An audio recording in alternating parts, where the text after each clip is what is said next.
Hello, hello, hello. I am Zakiya Monique, master relationship strategist, transformational speaker, and best-selling author of Killer Connections. If you don't have that, you can absolutely go and get that. It is an amazing read. But tonight we are on for relationships and religion and relationships. I told you we were going to come on and talk about Noel Jones' proposal, and we were going to talk about Kierras shared and her recent interview and the comments that she made. And I'm not coming from the place that you think I might be coming from, right? The first thing I want to do is read you the full interview, because what I'm mighty afraid of is some of the people on here didn't get the full interview. Okay, so let me tell you what was said in the interview that I watched for myself. So let me read you exactly what she said so that we're clear on that. All right.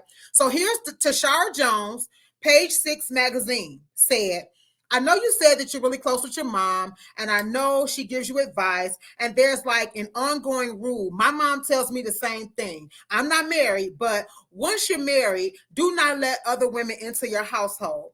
I know you have close friends, and we've seen it on TV reality shows. We've seen it in real life, seen it on court shows, talk shows. You let a family member or a close friend stay at your house for a while. Maybe they need a place to stay and something happens with your husband. Are you mindful of that? Does your mother warn you about that? Like, Kierra, I know you have a good heart, sweetie, but there is no woman that's staying in your home unless it's your sister. That's fine. So now it's Kierra's turn to respond.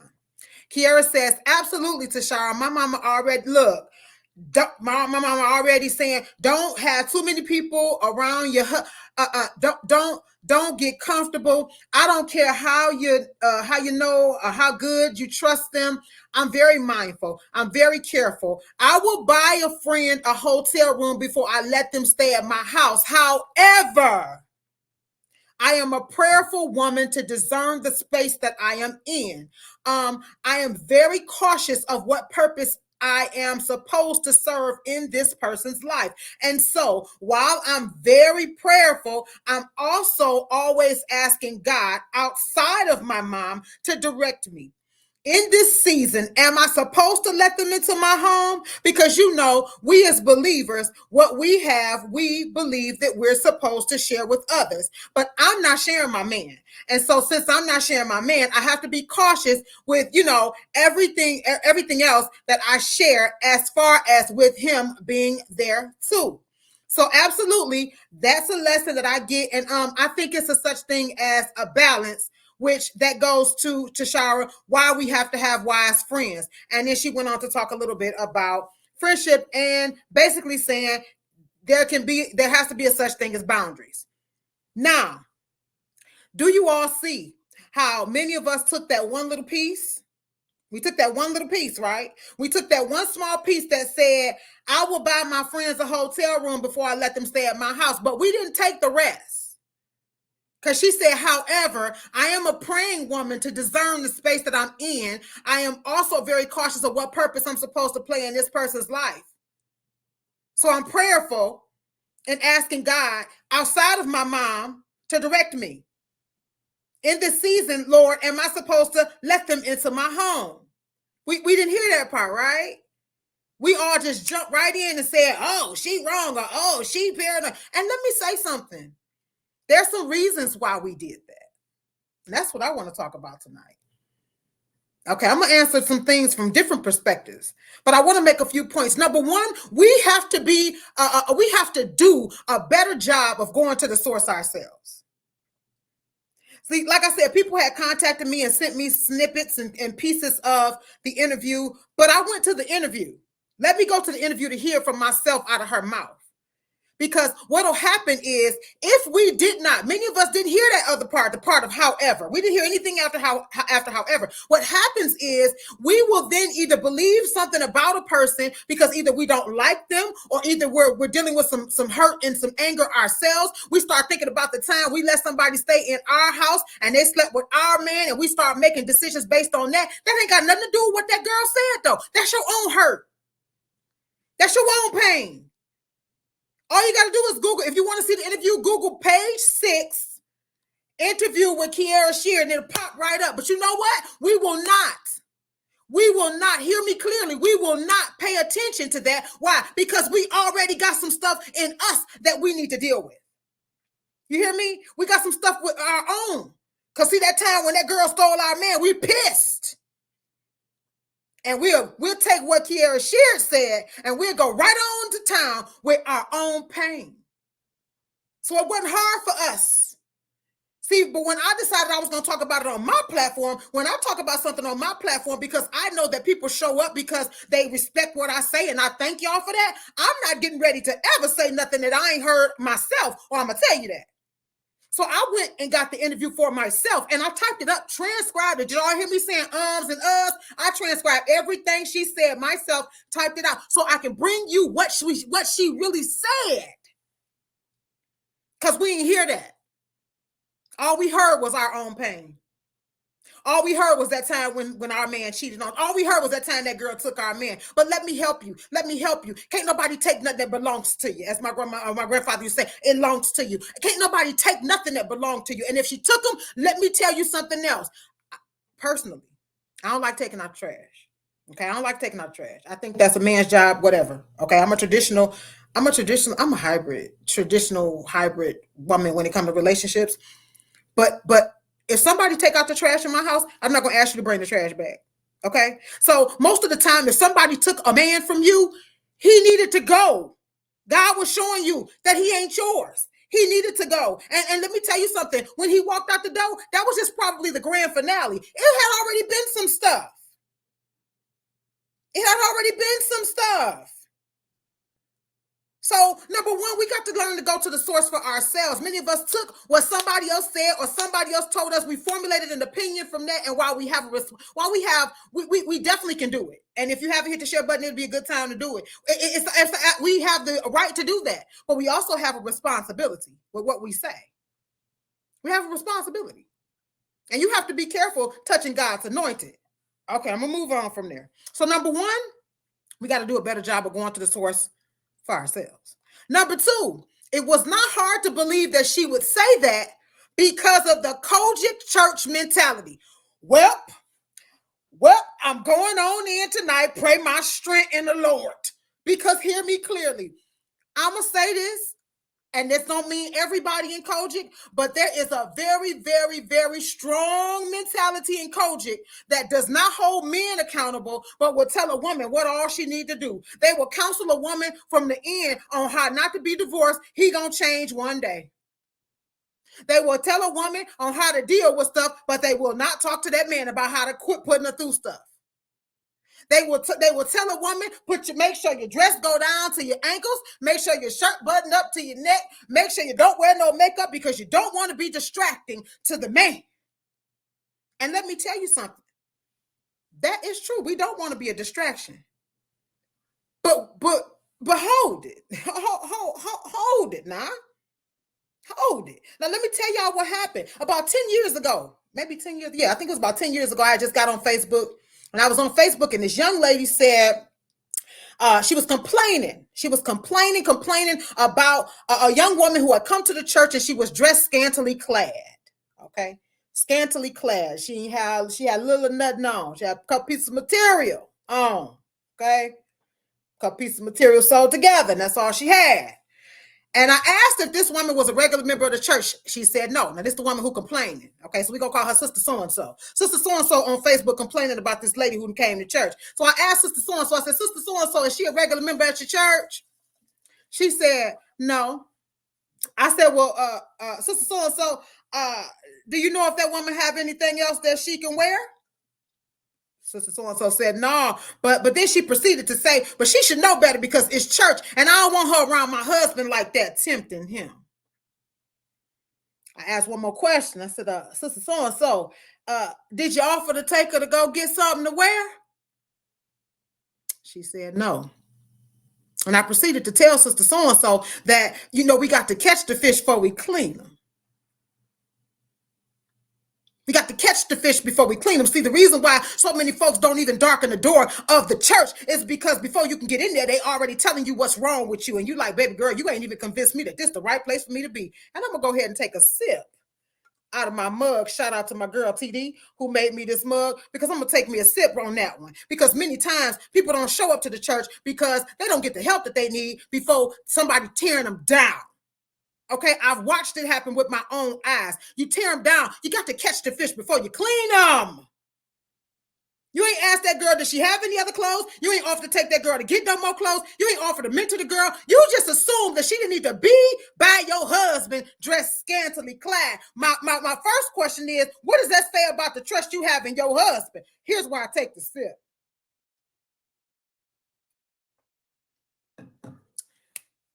Now, how can we tell people to come as they are if we got prerequisites? Ministry and healing is ugly. If you casting out demons, you don't know, they might strip them clothes off. You hear me? They might strip them clothes all the way off in the middle of casting out demons. Now, I'm not going to say that you should have ladies up at the church lap dancing your husband. I'm not going to say that, but he got to have some self-control for the course, because the course is going to have some temptation. You hear me? How do I know? How do I know he got to have some self-control? Because the Bible says that the wheat and tare are growing together, and God said he would divide. So that means everybody up at the church house ain't saved, and everybody up at the church house ain't up at the church house because they want to be up at the church house to be better. I want you to stop for a moment. We still talking about Kierras. I want you to stop for a moment and think about Kiki. Now, what I'm finna say ain't in no way a shot to nobody. But she is from two very well-to-do, and some would say pretentious and image-driven. That's arguable. But she's from two very well-to-do families. You can't do this. You can't do that. You have to go here. You can't go there. You can't be with them. She's a sheared and a moss. That's a lot of pressure, okay? She ain't just a sheared. She a moss too. That's some heavy legacy up and through them Kojic doors. Okay? Number two, she is the good child. She's the oldest. She's the responsible one who followed the path that was set before her. Unlike her brother, who decided he was going to be a music producer instead of going into ministry. I ain't getting into that. I'm just telling you the facts. Number three, she is young, famous, and rich. Young, famous, and rich. Young, famous, and rich. And she's a big girl, which has come with its own set of insecurities and issues, including some failed relationships and some called off engagements in the past. And I don't care who you are. Getting cheated on or breaking off an engagement is enough to knock the wind out of you. Number four, she is eating off of a plate of old school Kojic. Old school Kojic. Is that always a bad thing? No. But what I admire about her is that she was big and bold enough and wise enough to know that maybe, just maybe, I need to consult God for myself, because mama can only give me what she has. And no shade to her mama, but let's be real. Mama was picked up from grandparents' house by the daddy. That's who she been with. As far as we know, that's all she been with. She ain't never dealt with breaking off no engagement. She ain't never dealt with being rich and trying to date when the doggone dating pool got pee in it. And a little feces too. And a little alcohol. Maybe, just maybe, she has not mastered dealing with her insecurities and dealing with her weight. So she got to go to the one who knows. Sometimes you can't go to mama, because mama ain't got it either. Mama may not have figured out her insecurities with her weight, because her mama's still battling too. No shade, just the truth. Sometimes you got to go to the one who knows, to the one who cares, and the one who sees and knows all, and who created you.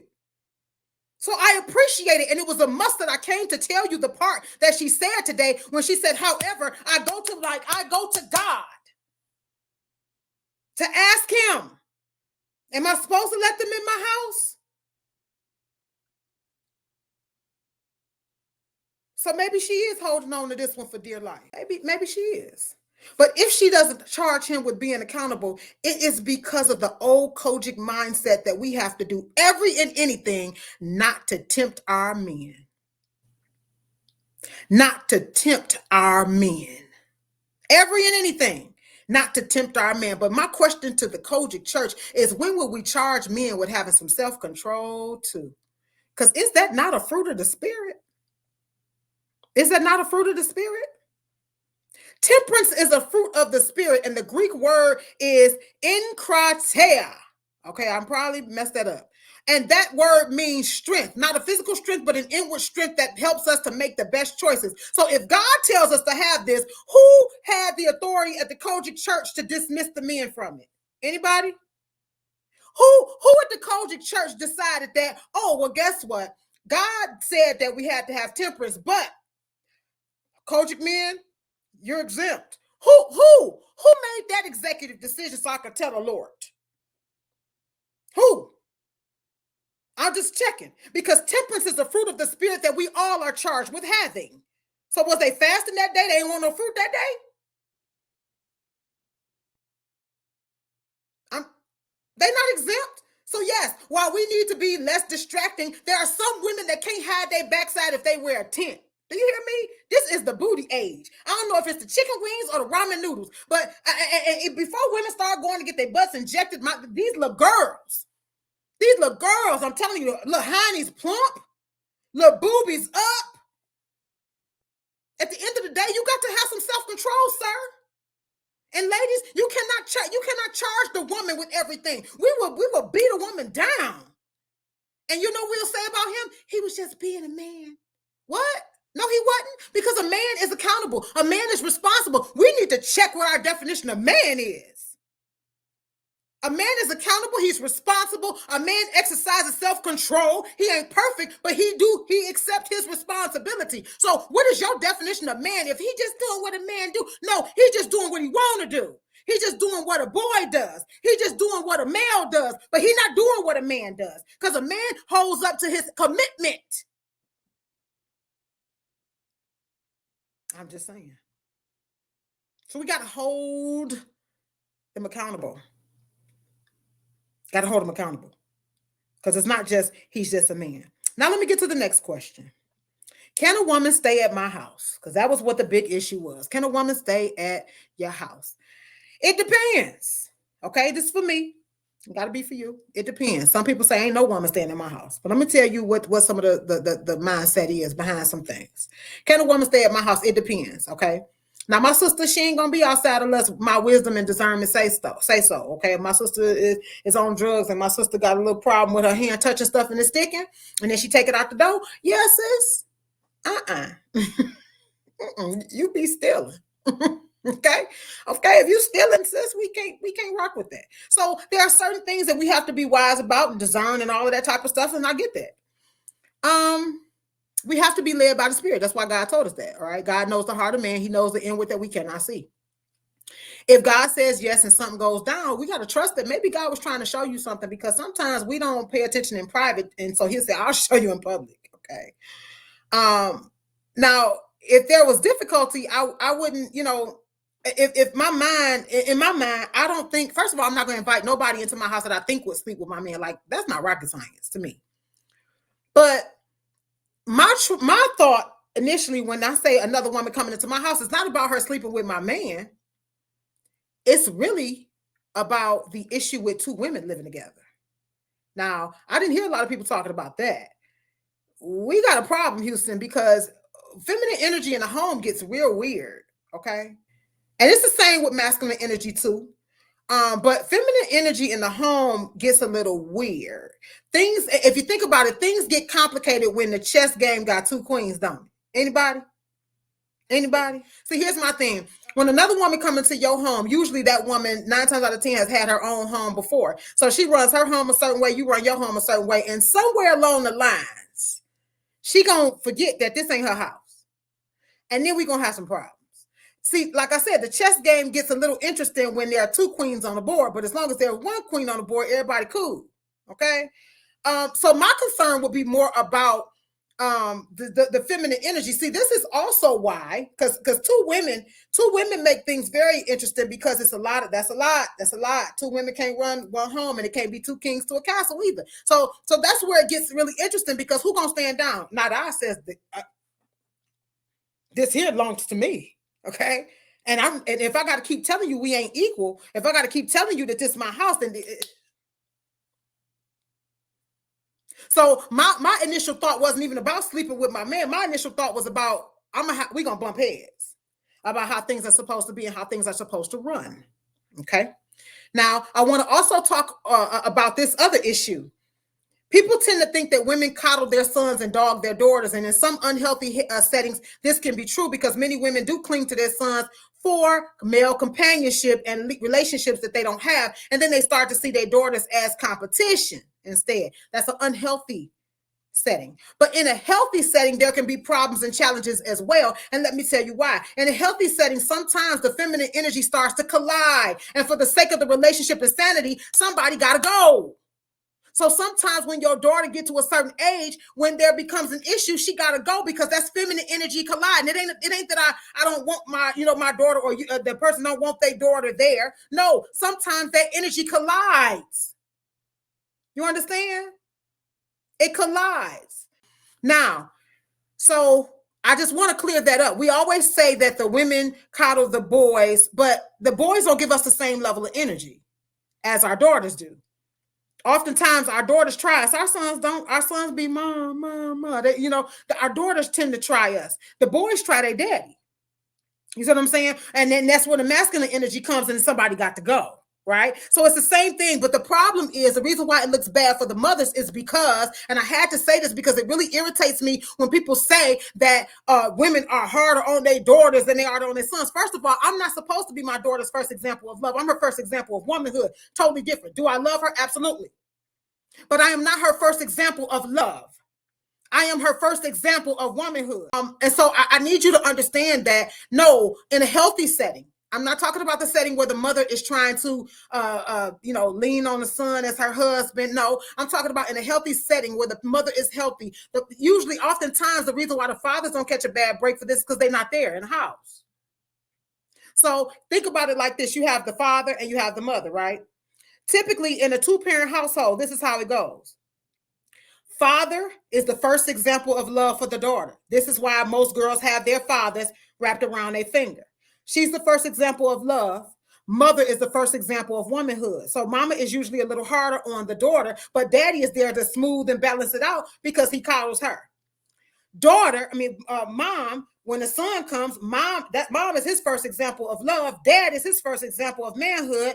And when dad get on him and punch him all in the chest or whatever, whatever happens, he goes to mom to get coddled. The problem is when the dynamic shifted and the fathers left the home, only mom was there. And so therefore the daughter is missing the one who coddles her.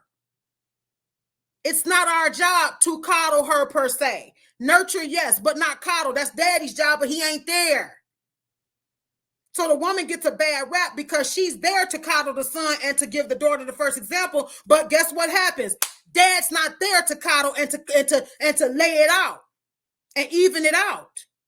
That's the problem. So no, in a healthy setting, mothers are not dogging their daughters. They're simply being an example of womanhood. And if you send your child outside of them doors thinking that womanhood and black womanhood at that is going to be easy, she going to be right back. Okay? She going to be right back. So that's the issue. Stop saying that all mothers are coddling their sons and dogging their daughters. No, that's not it. We have different roles in the home. Mama's the first example for the daughter. First example of love for the son. Daddy's the first example of manhood for the son. First example of love for the daughter. That's the problem. When somebody's missing in the home, it's lopsided. Okay? So I just needed to say that because I'm tired of African-American women who are healthy for getting a bad rep because they dog their daughters. No, not the healthy ones. All right, so I had to say that. I certainly hope you enjoyed this content, but don't forget to like, share, subscribe. comment, and don't forget to hit that notification bell so that you don't miss a thing. I want you to have a great day. You already know how, on purpose. God bless you and see you in the next video.